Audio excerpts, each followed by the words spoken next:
Hello everyone. आज हम discuss करने वाले हैं इंट्रा यूट्रीन ड्रग सिस्टम के बारे में। तो under the heading of intra uterine drug system we will cover the introduction part of intra uterine drug system, advantages and disadvantages of IUDs, development of intrauterine device and applications. Now, towards the learning objective of this session, after attending the session, learner will be able to define the terminology related to IUDs, will understand the concepts and approaches used for IUDs, will identify the advantages and disadvantages of IUDs. We will discuss the development of intrauterine devices, and we will also discuss the application of IUDs. Now, सबसे पहले हम discuss करेंगे कि intrauterine device क्या होती है। Intrauterine device are medicated device intended to release a small quantity of drug into uterus in a sustained manner over prolonged period of time to prevent the pregnancy. जो intrauterine device होती है जो small quantity में drug को uterus में release करती है लंबे समय तक के लिए, टू प्रिवेंट द प्रेगनेंसी को रोकने के लिए। जनरली प्रेगनेंसी को रोकने की जो मेथड्स होती हैं उनको हम कॉन्ट्रासेप्टिव मेथड कहते हैं, और वह 3 टाइप की पॉपुलर मेथड्स होती हैं, जैसे ओरल कॉन्ट्रासेप्टिव पिल्स, कॉन्डोम्स और डायफ्राम्स एंड इंट्रायूटेरिन डिवाइस। तो कॉन्ट्रासेप्टिव्स क्या है? Contra means opposite of prevent and ception means conception. Conception से मिलकर बना है ception, that is mean of union of male and female gametes to reproduce newborn। तो newborn को प्रोड्यूस करने की जो मेथड है वो कंसेप्शन है, और उसका अपोजिट है वो कॉन्ट्रासेप्शन है। यहाँ पे इस डायग्राम के द्वारा आईयूडी को कैसे प्लेस किया जाता है यूटेरस में दिखाया गया है।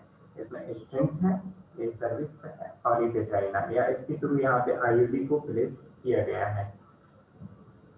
Contraception is the method or technique or process which results into temporary or permanent loss of capability to reproduce or conceive a young one।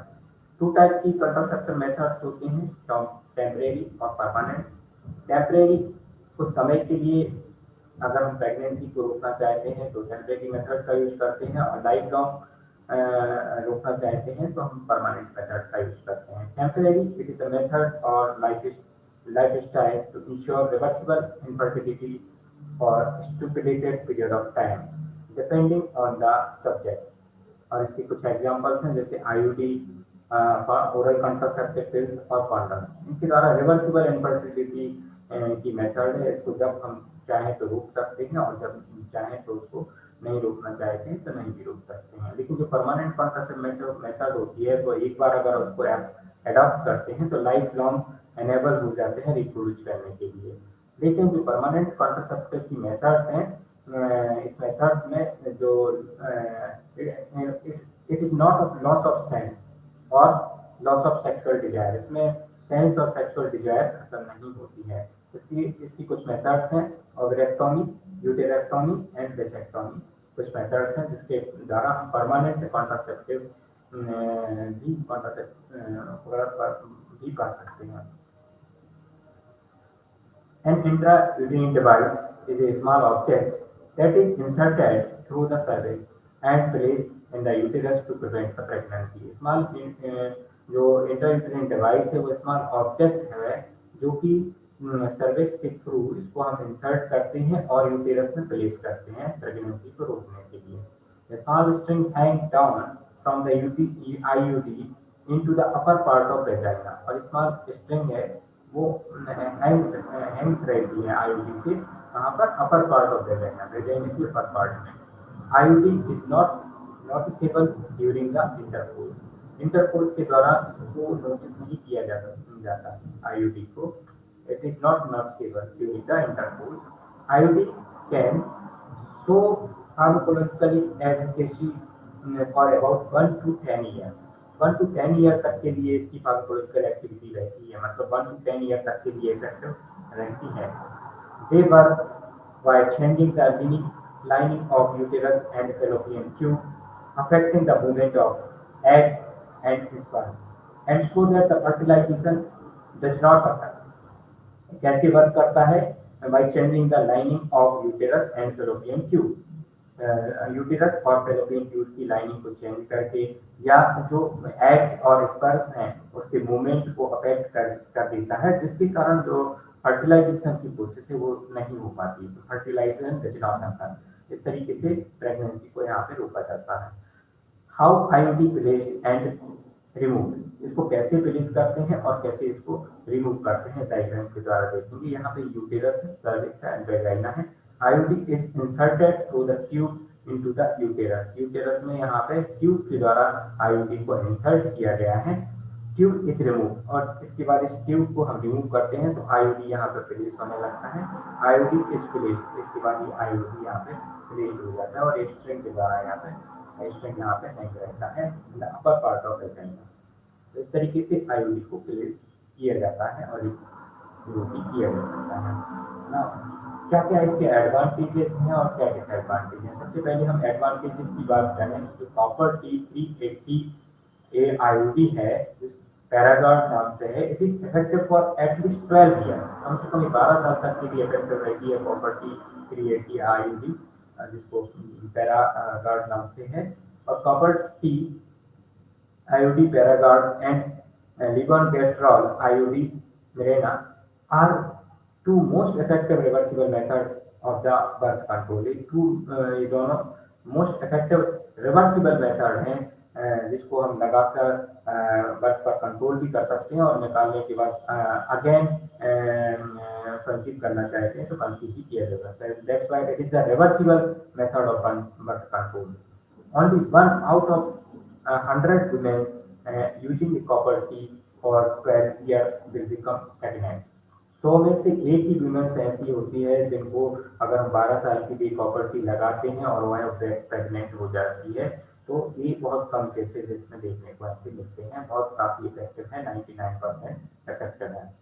The copper IOD prevent ectopic pregnancy. Ectopic pregnancy को भी IOD copper IOD के द्वारा रोका जा सकता है। This contraceptive is very cost effective and expensive over time. Cost effective है, inexpensive है, लंबे समय के लिए अगर हम इसको यूज करते हैं तो। Use of an IUD is convenient, safe and private. अगर आईओडी का यूज किया जाता है तो इट इज कन्वीनियंट है, सेफ है और प्राइवेट भी है। The ParaGard IUD may be used by women who cannot use estrogen containing birth control pills, patches or vaginal ring, including breastfeeding women। ऐसी women जो estrogen containing pills birth control pill को नहीं ले सकती हैं, patch को नहीं ले सकती, या वेजाइनल रिंग को नहीं ले सकती, या ब्रेस्ट फीडिंग वीमेंस हैं, वो भी पैरागार्ड आईओडी को यूज कर सकती हैं। The IOD may be inserted immediately following the delivery of baby or immediate after an abortion। IOD को हम तुरंत डिलीवरी के बाद, बेबी की डिलीवरी के बाद तुरंत इसको इंसर्ट किया जा सकता है, या एबॉर्शन के इमीडिएट बाद भी इसको इंसर्ट किया जा सकता है। Some cases of IUD have shown to describe risk for the uterine cancer। और कुछ स्टडी की गए हैं जिसमें ये देखा गया है कि जो यूट्राइन कैंसर होते हैं वो उनकी रिस्क भी इसमें डिक्रीज हो जाती है, कम हो जाती है।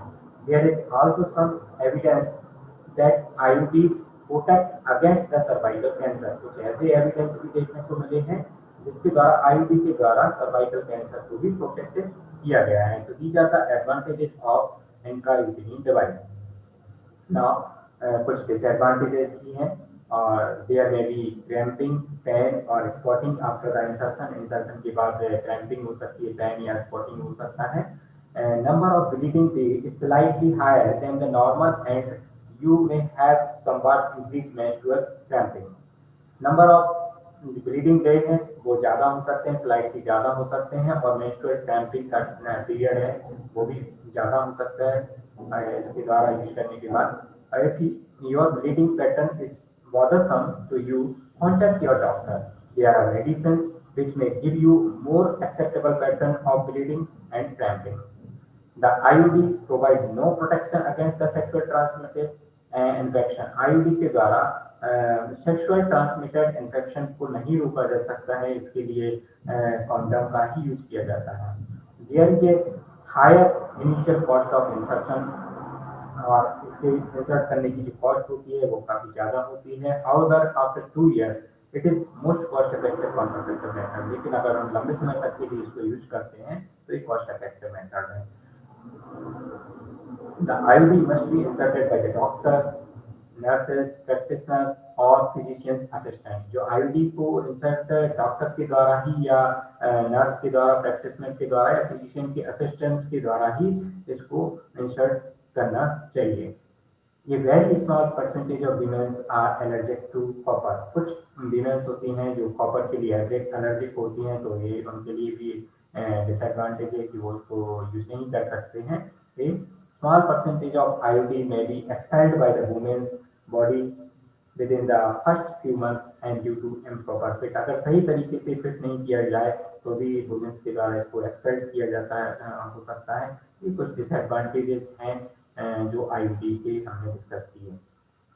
नाउ कॉन्ट्रा इंडिकेशन, कहाँ पे इसको यूज नहीं करना चाहिए, ये कॉन्ट्रा इंडिकेशन है, और जैसे प्रेगनेंसी के दौरान इसको यूज नहीं करना चाहिए। परपेरल सेप्टिक मीन्स जेनाइटल ट्रैक्ट में अगर कोई इन्फेक्शन है, और इमीडिएट पोस्ट सेप्टिक अबॉर्शन, कुछ इमीडिएट पोस्ट सेप्टिक अबॉर्शन हुआ है तब इसको यूज नहीं कर सकते। डिस्टॉर्टेड यूरिन कैविटी में डिस्टॉर्शन है, और किसी भी तरीका है, एक्वायर्ड है, कंटिनेंटल है, अनएक्सप्लेन्ड वेजाइनल ब्लीडिंग है, सस्पेक्टेड जेनाइटल मैलिग्नेंसी है, या जेनाइटल ट्यूबरकुलोसिस है, या एक्टिव पेल्विक इंफ्लेमेटरी डिसीज है, तो इन कंडीशंस में IUD को यूज नहीं किया जाता है। Now desirable features of vaginal टर्टिलिटी सिस्टम, कैसे क्या क्या डिजायरेबल फीचर्स होना चाहिए जो वेजाइनल टर्टिलिटी सिस्टम के होना चाहिए।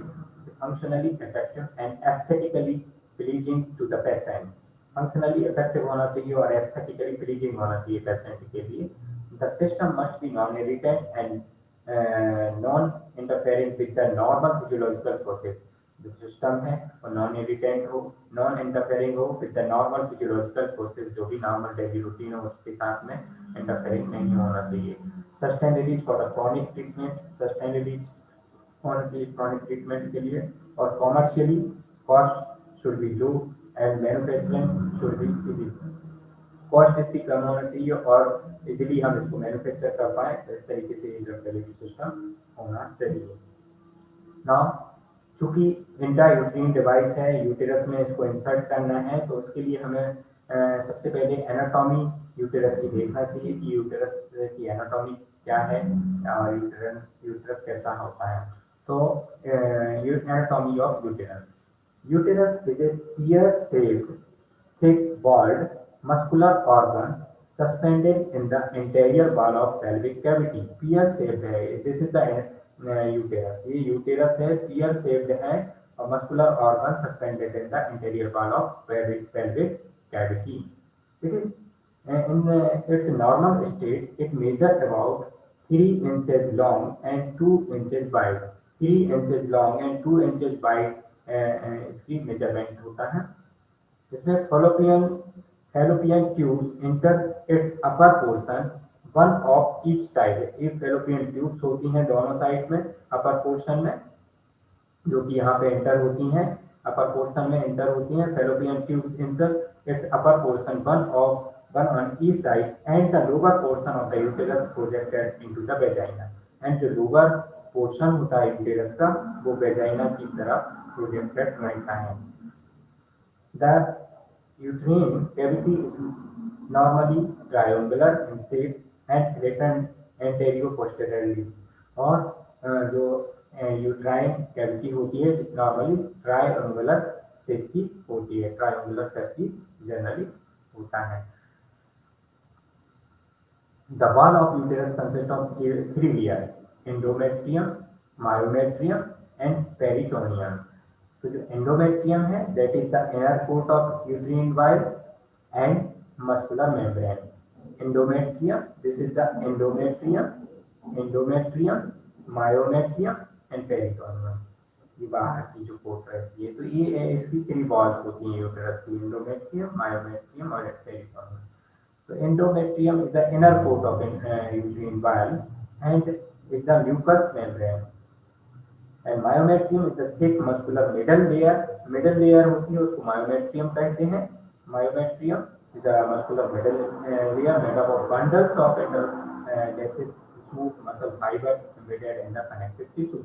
And peritoneum is the external surface of uterus which is attached to both sides of pelvic cavity by broad ligaments through which the uterine arteries are crossed। तो these are the 3 layer जो हमने इसकी anatomy discuss करी, endometrium, myometrium and peritoneum. और यहाँ पे uterus है, ये फंडस है, ये यूटेरिन ट्यूब है, फैलोपियन ट्यूब्स है, these are the ovary, this is the vagina and this is the cervix। तो ये एनाटॉमी हमें यूटेरस की दी थी। नेक्स्ट सेशन में हम डिस्कस करेंगे type of intrauterine device and development of intrauterine device, क्या क्या डेवलपमेंट हुआ और कौन कौन सी टाइप के इंट्रायूटेराइन डिवाइस होते हैं। सो नेक्स्ट सेशन में हम डिस्कस करेंगे। Thank you, continue with the next session, stay safe and healthy.